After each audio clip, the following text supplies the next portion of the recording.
সব মেয়েদেরই স্বপ্ন থাকে একটা নিজস্ব বাসা, একটা নিজস্ব বাড়ি, একটা নিজস্ব সংসার। তো আমি আজকে আমার সেই সংসারের কথাই আপনাদের সাথে শেয়ার করব। আমার পুরো বাসাটা আপনাদের সাথে রিবাস ডেইলি লাইফ থেকে আমি শুরু করছি আমার আজকের ব্লগটা। আসসালামু আলাইকুম সম্মানিত ফলোয়ার্স বন্ধুরা, সবাই কেমন আছেন? আশা করি আল্লাহর অশেষ রহমতে সবাই ভালো আছেন। তো এটা হচ্ছে আমার নতুন বাসা, আমি ভাড়া নিয়েছি বাসাটা। তো এই বাসাটা কেমন, এটার প্রত্যেকটা জিনিস আমি আপনাদেরকে ধরে ধরে দেখাচ্ছি। আপনারা যারা বাসা নেবেন, ভাড়া বাসা আর যেটাই হোক বা বাড়ি করবেন ভাবছেন, তাদের জন্য এই ভিডিওটা হতে যাচ্ছে খুবই প্রয়োজনীয় গুরুত্বপূর্ণ কিছু টিপস আপনাদের সাথে আমি শেয়ার করতে যাচ্ছি। প্রথমে ঢুকতেই এটা হচ্ছে ড্রয়িং রুম, লিভিং রুম।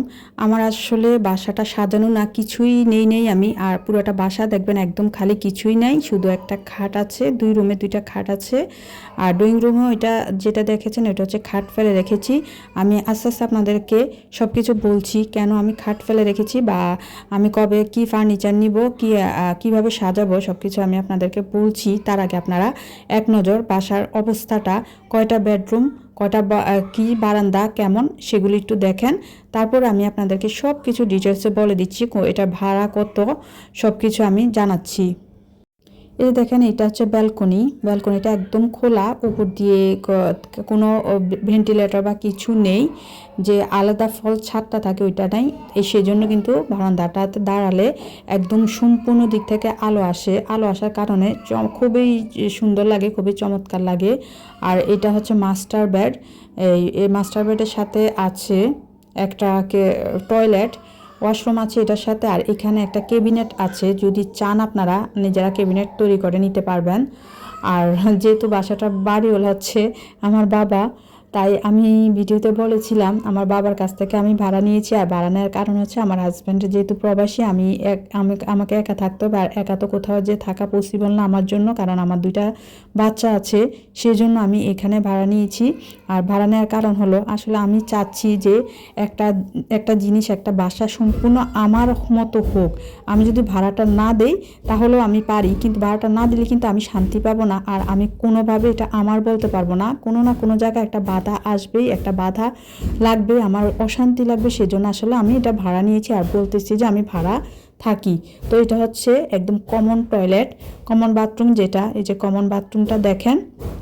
বাসাটা সব কিছু টাইলস থেকে শুরু করে এভরিথিং কিন্তু আমি চয়েস করেছি, ডিজাইনও আমি করেছি। সব কিছু করার পর আমি এটা ভাড়া নিয়েছি।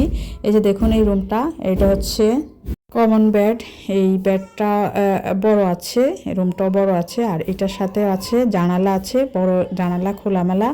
এটা খুলে দিলেও বাইরে বাইরে সুন্দর, কি সুন্দর প্রাকৃতিক দৃশ্য দেখা যায়।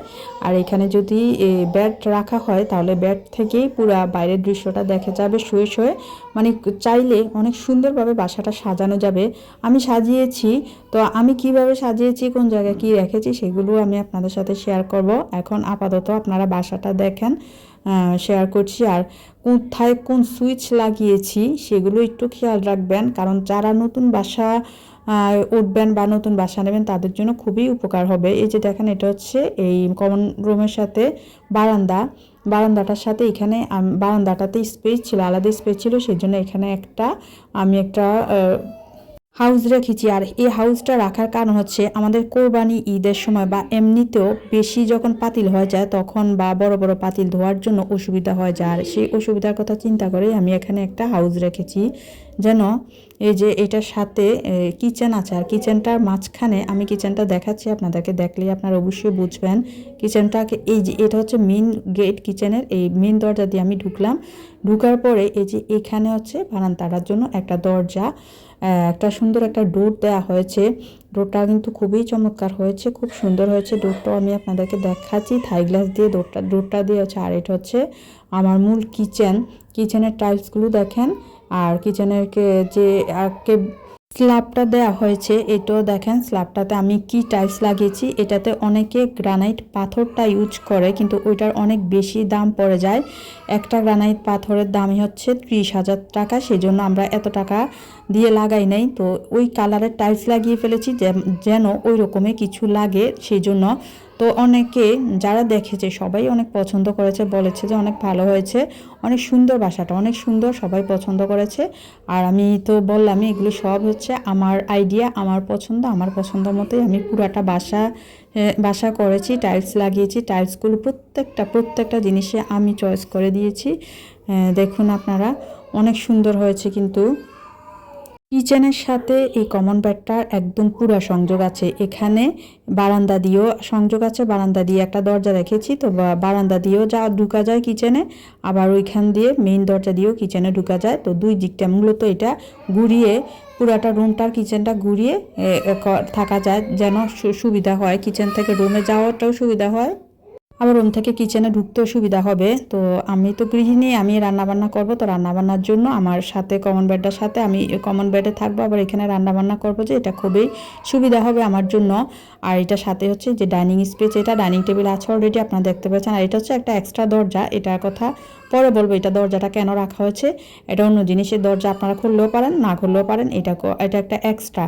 তো এই যে দেখেন আমার বেসিনের সাথে যে টাইলসটা, এটাও দেখতে পারেন আর টাইলসটা কেমন হয়েছে, ম্যাট টাইপের টাইলস আমি ব্যবহার করেছি। আর এখানে দিয়েছি রাউন্ড শেপ। আর এই যে আমার পুরাটা বাসা এমন, আমার কোনো ফার্নিচার আমি নেই, নেক্সটে ফার্নিচার দিয়ে সাজিয়ে আবারও আমি আপনাদের সাথে শেয়ার করবো ইনশাল্লাহ। ভালো